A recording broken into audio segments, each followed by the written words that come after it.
अपनी माता से कहा, हे नारी देख, यह तेरा पुत्र है। तब उस चेले से कहा, यह तेरी माता है। मेरे प्रिय, इस वचन को समझने के लिए हम लोग और आगे से पढ़ें। मैं इस समय आपके लिए पढ़ूंगा 23 पद से, यूहन्ना रचित सुसमाचार उसका 19 अध्याय और उसका 23 पद से आगे आपके लिए मैं पढ़ना चाहता हूँ 26 पद तक। जब सैनिकों ने यीशु को क्रूस पर चढ़ा दिया तो उन्होंने उसके ऊपरी वस्त्रों को उतारा और उसके 4 भाग किए, प्रत्येक सैनिक के लिए एक एक भाग। इसी प्रकार कुर्ता भी लिया, परंतु कुर्ता बिना सियन ऊपर से नीचे तक बुना हुआ था, इसलिए उन्होंने एक दूसरे से कहा, हम इसको ना फाड़ें, परंतु इसके लिए चिट्ठी डालें कि यह किसका होगा, जिससे कि पवित्र शास्त्र की बात पूरी हो। उन्होंने मेरे ऊपरी वस्त्र आपस में बांट लिए और मेरे कपड़े पर चिट्ठी डाली। अतः सैनिकों ने ऐसा ही किया, परंतु यीशु के क्रूस के पास उसकी माता और माता की बहन क्लोपास की पत्नी मरियम और मरियम मगदलिनी खड़ी थी। तो जब यीशु ने अपनी माता और उस चेले को जिससे वह प्रेम करता था पास खड़े हुए देखा, तो अपनी माता से कहा, हे नारी देख, तेरा पुत्र। तब उसने चेले से कहा, देख तेरी माता। और उस समय से वह चेला उसे अपने घर ले गए। मेरे प्रिय, 3 स्त्रियां वहां पर खड़ी हुई थी और तीनों का नाम मरियम है। तीनों का नाम मरियम है। अब जरा सोचिए कि अगर तीनों का नाम मरियम है और यीशु मसीह को अपनी माता को ही संबोधित करना है, तो उसने कैसे कहा होगा? उसने कैसे कहा होगा कि मरियम को समझ में आ गया कि वो उसी से कह रहा है, और यूहन्ना को समझ में आ गया कि ये यीशु मसीह की माता मरियम के लिए कहा जा रहा है, क्योंकि यीशु मसीह के हाथ और पैरों पर तो कीले ठुके हुए थे, वो अपने हाथ से इशारा नहीं कर सकता था। और मेरे प्रियो, ना ही प्रभु यीशु मसीह के शरीर में उस समय बहुत ज़्यादा हिम्मत और जान बची हुई थी, क्योंकि हम जानते हैं उससे पहले जो रात थी प्रभु यीशु मसीह को कैसे सताया गया, कैसे उन्हें मारा गया, कोड़े लगाए गए, कांटों का ताज उनके ऊपर पहना दिया गया मेरे प्रिय सर पर, और उनके मुंह पर थूका गया, मुक्के मारे, निंदा और अपमानित किए, कितने तो इल्जाम लगाए, एक के पास से दूसरे के पास, पिलातुस के पास, हेरोदेस के पास ले जाते, फिर इधर ले जाते, फिर उधर ले जाते, पूरा रात ऐसे ही। और कुछ लोग ऐसे भी हैं कि रात को थोड़ा छेड़ दो तो उनको बहुत गुस्सा आ जाता है, उनको बर्दाश्त नहीं है कि नींद को कोई उनका छुए। लेकिन प्रभु यीशु मसीह मेरे और आपके लिए पूरा रात क्या करते रहे? ये सब सहते रहे, ये सब चीजें सहते रहे। और इतना कुछ होने के बाद फिर उन्हें कोड़े मारा गया, उनका मजाक बनाया गया, फिर उन्हें उनके हाथ और पैरों पर कीले ठोके गए, और पूरा शरीर का ताकत खत्म होता चला जा रहा है। ऐसे समय में यीशु मसीह किस प्रकार से संकेत देंगे मेरे प्रियो? क्योंकि हाथों में भी कीले ठुके हुए हैं, पैरों में भी कीले ठुके हुए हैं। लेकिन मैं सोचता हूँ कि जरूर, यद्यपि यहाँ पर हे नारी करके शब्द आया है मेरे प्रियो, लेकिन कुछ तो यीशु ने इस प्रकार से कहा होगा कि मरियम को भी समझ में आ जाए, अर्थात प्रभु यीशु मसीह की जो माता मरियम है उसको भी समझ में आ जाए, और बाकी को भी, यूहन्ना को भी समझ में आ जाए। ये भी संभव है कि जो दूसरे जो 2 मरियम है उन्हें इस रिश्ते का जरूरत नहीं था जिस रिश्ते की बात प्रभु यीशु मसीह कर रहे हैं। उन तीनों में मात्र केवल यीशु मसीह की माता मरियम ही वो मरियम थी, एक ऐसी स्त्री थी जिसे वास्तव में इस रिश्ते की जरूरत थी। बाकी के घर में हो सकता है कि और लोग थे, क्योंकि मरियम जो यीशु मसीह की माता है उसका जो पति यूसुफ, उसकी मृत्यु हो गई थी, ऐसा बाइबल के विद्वान कहते हैं, क्योंकि उनके नाम का और कहीं पर जिक्र नहीं होता। और जो प्रभु यीशु मसीह के भाई बहन थे वो प्रभु यीशु मसीह के ऊपर विश्वास करते नहीं थे, लेकिन मरियम कहीं ना कहीं प्रभु यीशु मसीह के ऊपर विश्वास करते चले गए, क्योंकि बाइबल बताती है शुरुआत में लूका रचित सुसमाचार में जो भी बातें प्रभु यीशु मसीह के जन्म के समय में प्रभु के लिए बोला गया, शमौन के द्वारा या चरवाहों के द्वारा या किसी के भी द्वारा, लिखा है कि मरियम ने उन सब बातों को अपने मन में रखा हुआ था। और जब इस दिन में मरियम पहुंची तो उसे वो सारी बातें याद आ रही होंगी कि जो कुछ प्रभु यीशु मसीह के बारे में कहा गया था, और वो सारी बातें पूरी होती हुई दिखाई दे रही हैं मेरे प्रियो। और मरियम जरूर से यीशु मसीह के ऊपर विश्वास करते थे कि वह परमेश्वर का पुत्र है और वही मरियम का उद्धार करता है, सारी मानव जाति को उद्धार करता है। सो ये भी संभव है कि केवल मरियम जो यीशु मसीह की माता है, केवल वही एक ऐसी स्त्री थी उन तीनों में जिसे इस रिश्ते की जरूरत थी, बाकी और तो इस रिश्ते की जरूरत नहीं थी। जिसके पास जो रिश्ता नहीं होता वो इस रिश्ते के लिए बहुत लायक होता है मेरे प्रियो, लेकिन जिसके पास वो रिश्ता मौजूद है कई बार वो उस रिश्ते को ज्यादा महत्व नहीं देता, उस रिश्ते को ज्यादा समझता नहीं है। लेकिन हमें चाहिए कि हर एक रिश्ता जिसमें परमेश्वर ने हमें जोड़ा है हम उसको महत्व दें और उसके महत्व को जानें। लेकिन उसी समय यीशु के हृदय में जो प्रेम है उसको भी हम लोग देख पाते हैं कि प्रभु यीशु मसीह ऐसा नहीं था कि उसके अंदर प्रेम नहीं है, कि अगर सेवा कर रहे हैं तो अपना मन अपने माता पिता के प्रति कठोर कर लिए हैं और बिल्कुल भी नहीं सोचेंगे। ऐसा बात परमेश्वर का वचन नहीं बताता। ये सच है कि परमेश्वर का वचन ये हमें सिखाता है कि हम प्राथमिकता प्रभु को दें जब प्रभु हमसे कुछ बातचीत करे। अगर प्रभु हमसे कहेगा कि हमें अपने माता पिता को छोड़ के जाना पड़ेगा तो हमें जाना पड़ेगा। मैं भी छोड़ के आया, या तो मैं सेवकाई को चुन लेता या तो मैं छत्तीसगढ़ में रहना चुन लेता। इसका ये मतलब नहीं है कि मैं जब यहाँ पर हूँ तो मेरे दिल में कोई प्रेम ही नहीं है मेरे माता पिता के प्रति, या मेरा हृदय बहुत कठोर हो गया है, या उनको कुछ भी होता तो मुझे ज्यादा फर्क नहीं पड़ता। ऐसा बात नहीं है। अगर कुछ भी होगा तो मेरे को फर्क पड़ेगा, मुझे खराब लगेगा और मैं उनके लिए प्रार्थना करूंगा। सो इसका ये मतलब नहीं है कि हम अपने मन को कठोर कर लें। हम जरूर से हर एक रिश्ते का आदर करें, हर एक रिश्ते का आदर किया करें मेरे प्रियो।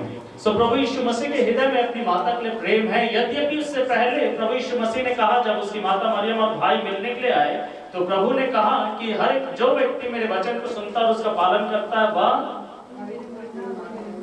मेरी माता, मेरे भाई, मेरे बहन, वो सब। लेकिन क्या उसका ये मतलब नहीं था? क्या उसका ये मतलब था कि प्रभु यीशु मसीह बिल्कुल परवाह नहीं करता? नहीं मेरे प्रियो, जिस स्त्री ने प्रभु यीशु मसीह को बचपन से पाला पोसा बड़ा किया, आपको पता जब प्रभु यीशु मसीह छोटे थे तब प्रभु यीशु मसीह को यूसुफ और मरियम की जरूरत थी। परमेश्वर ने ऐसा नहीं किया कि मरियम और यूसुफ को जरूरत नहीं है, सिर्फ घर से बाहर आने तक जरूरत था, उसके बाद इनका काम खत्म हुआ, अब मैं खुद ही इसको हवा में ले जाकर उड़ाकर इधर उधर ले जाऊंगा। ऐसा नहीं। प्रभु यीशु मसीह जब छोटे थे तब प्रभु को लेकर कौन भागा था हेरोदेस के भय से? यूसुफ और मरियम। इधर से उधर उनको बचाते हुए फिरना, वो माता पिता। मेरे प्रियो, हम अपने माता पिता का अवश्य से आदर करें, क्योंकि आप अपने बचपन के उस भाग को नहीं जानते हैं जो वो जानते हैं, है ना। आप अपने जिंदगी के बारे में बहुत कुछ जानते होंगे, लेकिन क्या आपको पता है कि जब आप 1 महीने के थे आपकी क्या हालत थी, जब आप 2 महीने के थे आपको क्या हुआ था, जब आप 3 महीने के थे क्या हुआ था? आप जितनों के यहाँ पर पेरेंट्स हैं, आप अपने पेरेंट्स से पूछ कर देख सकते हैं कि पापा मम्मी जब मैं छोटा ही था, 1 साल से पहले ही, 3 महीना 4 1 साल के बीच में क्या मेरी कभी तबीयत खराब हुई, क्या मुझे कोई तकलीफ हुआ था, तो आपको बताएंगे। सो इसीलिए क्या करें, उन बातों को नजरअंदाज ना करें। प्रभु यीशु मसीह जब छोटे थे तो मरियम और यूसुफ लेकर इधर उधर भाग रहे हैं, बचा रहे हैं, कहने का मतलब। सो इस माता पिता का जो स्थान है उसको हम लोग समझे, आदर दें। सबसे प्राथमिकता परमेश्वर है, लेकिन परमेश्वर जब हमें माता पिता को छोड़कर कहीं जाने के लिए नहीं बोला है, तब हम सेवकाई में रहते हुए, अपने घर परिवार में रहते हुए उनका आदर जरूर से करें। हमारा जो जिम्मेदारी उनके प्रति है उसको जरूर से हम लोग निभा पाए। मैं क्योंकि जब मेरे माता पिता छत्तीसगढ़ में हैं, मैं उनके बीच में नहीं हूँ, लेकिन जब मैं यहाँ पर हूँ मैं कोशिश करता हूँ कि मुझे यहाँ पर जो लोगों को परमेश्वर ने दिया है मैं उनको उसी प्रकार से देखभाल कोशिश करूँ। हालेलुया। और हमारा ये प्रयास होना चाहिए मेरे प्रिय। सो ये बात स्पष्ट था। हो सकता है कि प्रभु ने कुछ इस तरीके से बोला हो जिससे लोगों को समझ में आ गया हो, और यूहन्ना रचित सुसमाचार उसके 2 अध्याय में भी यीशु मसीह ने ऐसा ही संबोधित किया था कि हे स्त्री, हे नारी, मेरा समय अभी नहीं आया है। तो ये नारी मरियम के लिए टाइटल नहीं था कि जब कभी प्रभु यीशु मसीह नारी बोलेगा, स्त्री बोलेगा तो मरियम को बोल रहा है, ऐसा नहीं था। लेकिन मेरे प्रियो, अवश्य से प्रभु यीशु मसीह ने कुछ इस तरीके से बोला है जिससे समझ में आ गया है, या फिर मरियम और बाकी जो 2 मरियम वहां पर मौजूद थे, उनमें से केवल मरियम जो यीशु मसीह की माता है, केवल उसी की स्थिति वैसे थी कि उसे इस रिश्ते की जरूरत थी, और जब बोला गया तो उन्हें समझ में आ गया। फिर आगे कभी तो जब यीशु ने अपनी माता और उस चेले को जिससे वह प्रेम करता था पास खड़े हुए देखा, तो अपनी माता से कहा, पास खड़े हुए देखा। आपको पता जिस रात प्रभु यीशु मसीह पकड़वाए गए, यीशु मसीह ने कहा था कि चरवाहे को पकड़ा जाएगा, मारा जाएगा और भेड़ें तितर बितर हो जाएंगे। और जैसे ही प्रभु यीशु मसीह को यहूदा इस्करियोती ने धोखे से पकड़वाया, बाइबल बताती सारे चेले भाग गए। एक चेला था जिसका नाम पतरस था, उसने एक का कान उड़ा दिया, लेकिन फिर प्रभु यीशु मसीह ने उसे समझाया। लेकिन क्या पतरस प्रभु यीशु मसीह के पास रह पाया? उस रात प्रभु यीशु मसीह का 3 बार उसने इनकार किया, और वो दूर दूर था, वो श्राप देने लगा, कोसने लगा। और जैसे ही यीशु मसीह ने तीसरे बार जब उसने इनकार किया, पलट कर पतरस को देखा दूर से, पतरस रोना शुरू कर दिया। हालेलुया। प्रभु यीशु मसीह अगर आपको दूर से भी देख ले तो आप पिघल जाएंगे, आपका हृदय टूट जाएगा। अगर आप उसकी आंखों में देखेंगे मेरे प्रियो, आप पश्चाताप से भर जाएंगे। बिल्कुल पास पास आपको पता, आपका हर एक वाला रिश्ता जिसकी आपकी जिंदगी में जरूरत है, वो तब पूरी हो जाएगी जब आप यीशु के क्रूस के नजदीक आएंगे। अगर आप यीशु के पास रहेंगे तो हर एक रिश्ता जो आपकी जिंदगी का जरूरत है वो परमेश्वर पूरा करेगा। परमेश्वर को आपका ध्यान है, परमेश्वर आपके बारे में सोच रहा है मेरे प्रिय। परमेश्वर ने आपको नजरअंदाज नहीं किया। पहले पत्रस की पत्री में परमेश्वर का वचन कहता है कि अपनी सारी चिंता उसी को दे दो क्योंकि इससे तुम्हारा ध्यान है। वो आपका ध्यान रखे हुए, वो अपने ऊपर ध्यान नहीं है उसका, लेकिन उसका ध्यान आपके ऊपर है मेरे प्रिय। खुद तो दर्द और पीड़ा में है, लेकिन वो दूसरों के बारे में सोच रहा है, वो आपके बारे में सोचता है मेरे प्रियो। आपके जिंदगी में कई प्रकार के रिश्ते की आपको जरूरत होगी मेरे प्रियो, लेकिन वो हर एक रिश्ता प्रभु यीशु मसीह आपके लिए पूरा करेगा अगर आप क्रूस के नजदीक होंगे। क्रूस के नजदीक होंगे। पहला बात, अगर हम लोग क्रूस के नजदीक होंगे तो हर एक रिश्ता जिसकी हमें जरूरत है वो हमारे जीवन में पूरा होगा। जो प्रभु के क्रूस के नजदीक रहते हैं उनकी जरूरतों को प्रभु यीशु मसीह अवश्य से पूरा करता है। जो यीशु के क्रूस को तुच्छ जानते हैं, जो यीशु के क्रूस से दूर रहते हैं, परमेश्वर अगर उनकी जिंदगी में काम भी करना चाहे तभी भी बाधाएं आएंगी, लेकिन क्रूस वो स्थान है जहां पर हर एक बाधाएं खत्म हो गई। बाइबल बताती है कि वह जो विभाजित करने वाला जो दीवार था, जो बैर था, उसे यीशु मसीह ने अपने शरीर में खत्म किया। Hallelujah, hallelujah. मेरे प्रिय, इसलिए अगर हम यीशु के क्रूस का आदर करेंगे और उसके नजदीकी में रहेंगे तब हर एक जो जरूरत हमारी जिंदगी की है उसको प्रभु पूरा करेगा। लेकिन वह व्यक्ति जो प्रभु के क्रूस से दूर दूर जाएगा, वही व्यक्ति यीशु के क्रूस के नजदीक आएगा जो प्रभु के ऊपर विश्वास करता है मेरे प्रिय, जो प्रभु के ऊपर विश्वास करता है। अगर आप प्रभु यीशु मसीह के ऊपर विश्वास करेंगे और उसके क्रूस के नजदीक आएंगे तब प्रभु आपकी जरूरत को पूरा करेगा। आप उससे दूर रहकर कुछ भी हासिल नहीं कर सकते, उससे दूर रहकर आप अपनी जिंदगी में कुछ भी प्राप्त नहीं कर सकते मेरे प्रिय। लेकिन अगर आप उसके नजदीक आएंगे तो आपकी जरूरतें पूरी होंगी। जो कोई प्रभु के नजदीक होता, उसके क्रूस के नजदीक होता, उसके जीवन को प्रभु कभी भी नजरअंदाज नहीं करता है। उसकी आवश्यकताओं को प्रभु यीशु मसीह कभी भी नजरअंदाज नहीं करता, उसके जीवन को प्रभु यीशु मसीह कभी भी नजरअंदाज नहीं करता। दूसरा बात यहाँ पर लिखा है मेरे प्रिय, वह चेला जिससे यीशु मसीह बहुत प्यार करता है। हम सब प्रभु यीशु मसीह के चेले हैं, चेले हम सब हैं, भले प्रेरित होना, चेले हम सब हैं, लेकिन कैसे चेले हैं आप किस प्रकार के चेले हैं?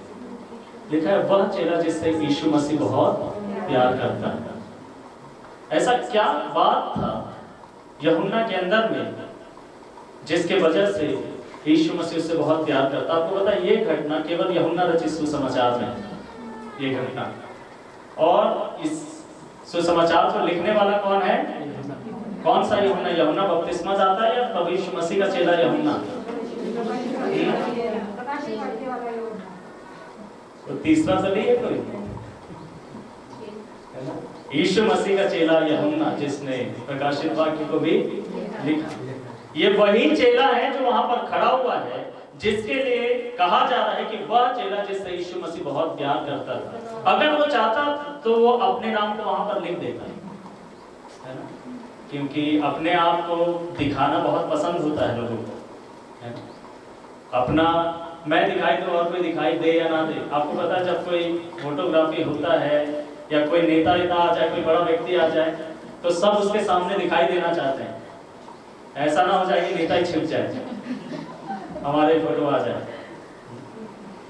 क्योंकि मैंने देखा ऐसा होते हुए, एक जगह एक नेता आए हुए थे और जो कई लोग जिनको मैं जानता था, ये एक कॉलेज की घटना है, और वहां पर एक नेता आए हुए थे और जब फोटो सेशन हो रहा था तो कई लोग कोशिश कर रहे थे कि उनके सामने हो जाए, एक दूसरे को हटा के। और फिर उनके बीच में सबसे ऊंचे पद के भी एक व्यक्ति थे, तो वो भी आना चाह रहे थे, आखिरी में उन्हीं को आने दिया गया। सब लोगों को ये इच्छा होता है कि वो सामने दिखाई दे, वो सामने दिखाई दे। लेकिन यूहन्ना के पास मौका था कि वो अपने नाम को वहां पर शामिल कर देता, और ये जानने के बावजूद भी कि पतरस ने इनकार किया, ऐसे भी लिख देता। एक चेला जिसका नाम पतरस था, जो बड़ी बड़ी डींगे मारता था, बहुत बड़ा बड़ा बात बोलता था, जो पानी पर चला भी था, जब ऐन मौका आया तो वो भाग गया। लेकिन मेरा नाम यूहन्ना, मैं क्रूस के नजदीक खड़ा था, ऐसा नहीं बोला उसने अपना नाम भी शामिल नहीं किया। ये दर्शाता उसके ऐसे गुणों को जिसके कारण यीशु मसीह उससे प्यार करता है। जो यूहन्ना बपतिस्मा दाता की तरह ही यूहन्ना जो यीशु मसीह का चेला है, मानो वो भी यही कह रहा है, प्रभु तू बड़े और मैं घटूं। मुझे मेरा नाम नहीं चाहिए, मुझे मेरी पहचान नहीं चाहिए, लेकिन प्रभु सारा महिमा तुझे मिले। मेरे प्रिय, आप किस प्रकार के चेले हैं? क्या आप ऐसे चेले हैं जिससे यीशु मसीह प्यार करेगा? क्या आप ऐसा चेला बनना चाहते हैं जिससे प्रभु यीशु मसीह प्यार करे, जिसको प्रभु यीशु मसीह पसंद करे? मेरे प्रिय, बाइबल में लिखा है कि जो परमेश्वर की आज्ञाओं को पालन करता है वो परमेश्वर से प्यार करता है, और परमेश्वर जिस व्यक्ति से प्यार करेगा और उसके साथ आकर निवास करेगा। सो ऐसे आचरणों को ढूंढिए और उसको अपनी जिंदगी में अपनाइए, प्रभु से प्रार्थना करके कि प्रभु ये गुण मेरे अंदर होना चाहिए। जब मैं तेरे वचन को देखता हूं तो मेरी जिंदगी में कई चीजों की कमी दिखाई देती है, और मैं तुझसे प्रार्थना करता हूं कि पवित्र आत्मा के द्वारा मेरे अंदर ये सारे गुणों को उत्पन्न कर, जिससे तू मुझे और प्यार कर सके, जिसकी वजह से तू मुझसे और प्यार कर सके। सो क्या हम ऐसे चेले बनेंगे? क्या ऐसे व्यक्ति बनेंगे जिससे परमेश्वर प्यार करता, जिससे प्रभु यीशु मसीह प्यार करता? और इसके अंदर ऐसे आचरण थे मेरे प्रियो। एक आचरण को तो हमने देखा कि काफी नम्र और दीन था, और अपनी महिमा नहीं चाहता था, अपना नाम नहीं चाहता था, अपना सम्मान नहीं चाहता था। मेरे प्रियो, आपको चाहने की जरूरत नहीं, वो सब प्रभु यीशु मसीह खुद दे देगा आपको। हालेलुया, आपको खुद प्रभु यीशु मसीह दे देगा। लेकिन इन चीजों के पीछे मत भागिए। एक और बात जो हम लोग यहाँ पर सीखते हैं मेरे प्रियो, वो ये है कि यीशु बहुत दर्द में थे, लेकिन फिर भी उन्होंने मरियम और यूहन्ना के बारे में सोचा। बहुत दर्द में थे, बहुत तकलीफ में थे। अपने दर्द और तकलीफ में कई बार व्यक्ति दूसरों के बारे में नहीं सोचता, वो अपने ही तकलीफ में खोया रहता है, वो अपने ही दर्द में खोया रहता है, वो अपने ही पीड़ा में खोया रहता है। उसको और किसी के बारे में उस समय याद नहीं आता, वो किसी के बारे में सोचना भी नहीं चाहता, वो सिर्फ अपने लिए अपने लिए अपने लिए अपने लिए अपने लिए अपने लिए, हर एक बात अपने लिए। मेरे प्रिय, लेकिन प्रभु यीशु मसीह तो वैसे थे नहीं, प्रभु यीशु मसीह तो ऐसे थे नहीं। बस एक बार उन्होंने अपने लिए मांगा पानी, लेकिन वो भी उन्हें मिला नहीं। बाकी सब समय औरों के लिए, और उस दर्द और तकलीफ और पीड़ा में भी। मैं नहीं जानता आप किस प्रकार के दर्द और तकलीफ और पीड़ाओं को अपनी जिंदगी में सहते हैं, लेकिन उन दर्द, पीड़ाओं और तकलीफों में क्या आप दूसरों के बारे में सोच रहे हैं? क्या आपकी आंखें दूसरों के ऊपर है? दूसरों की जो आवश्यकता है, दूसरों की जो दशा है, क्या आप उसके बारे में सोच रहे हैं? मेरे प्रियो, क्या आप उन चीजों के बारे में सोच रहे हैं जिसके ना होने के कारण लोगों की जिंदगी नाश हो जाएगी, बर्बाद हो जाएगी? प्रभु यीशु मसीह ने देख लिया उस दर्द और पीड़ा और तकलीफ में भी जो उसके खुद के ऊपर आ रहा है, फिर भी वो मरियम के बारे में सोच रहा है, और वो सोच रहा है कि अगर मरियम को ये रिश्ता नहीं मिला तो उसकी क्या दशा होगी। उसकी क्या हालत होगी, उससे कितना तकलीफ होगा, कितनी परेशानियों को उसे उसकी जिंदगी से सामना करना पड़ेगा। और हो सकता है कि यूहन्ना की जिंदगी में भी ऐसा हो, शायद हो सकता है कि यूहन्ना के पास में माना नहीं जानता मेरे प्रिय, लेकिन उस समय भी वो उनके बारे में सोच रहा, वो अपने दर्द और तकलीफ में इतना खो नहीं गया। मैं आपसे कहना चाहता हूं मेरे प्रिय, अगर आप प्रभु यीशु मसीह की सेवा करना चाहते हैं, मैं उन लोगों से बात कर रहा हूं जो सेवा करने का मन रखते हैं किसी प्रकार का प्रभु के लिए। अगर आप सेवा करना चाहते हैं तो आप कैसे भी तकलीफ में, आप कैसे भी दर्द में, आप कैसे भी परेशानी में, आपको औरों के बारे में सोचना होगा। आप औरों के बारे में बिना सोचे सेवा नहीं कर सकते। आपकी जिंदगी कभी भी आशीष का कारण नहीं बनेगी दूसरों के लिए जब तक आप अपने तकलीफ और दर्द और पीड़ा में औरों के बारे में सोचेंगे। अगर आप अपने ही जिंदगी के बारे में सोचते रहते तो आप कभी भी दूसरों के आशीष का कारण नहीं बन सकते। मेरे प्रियो, क्या आप भी अपने जीवन में तकलीफ और दर्द और कष्ट हो सकता है आपके शरीर में हो, चाहे आपकी जिंदगी में कई परिस्थितियां हो, परेशानियां हो, कुछ भी हो, लेकिन उन सब बातों को नजरअंदाज करके आप औरों के बारे में सोचते हैं और देखते हैं कि प्रभु उन्हें इन चीज़ों की ज़रूरत है और आपकी एक प्रार्थना होती है परमेश्वर से। आप अपने बारे में ज़्यादा नहीं सोचते उस समय में, आपको पता होता है कि आपको बहुत तकलीफ हो रहा है, लेकिन आपको ऐसा लगता है कि मेरी इस तकलीफ से बढ़कर औरों की तकलीफें हैं और इसीलिए उनके लिए आप एक प्रयास करते हैं और अपने जीवन को जीते हैं। अगर हम ऐसा करेंगे मेरे प्रिय, परमेश्वर अवश्य से आशीष देगा। मैंने कुछ बातों को बताया यहाँ पर।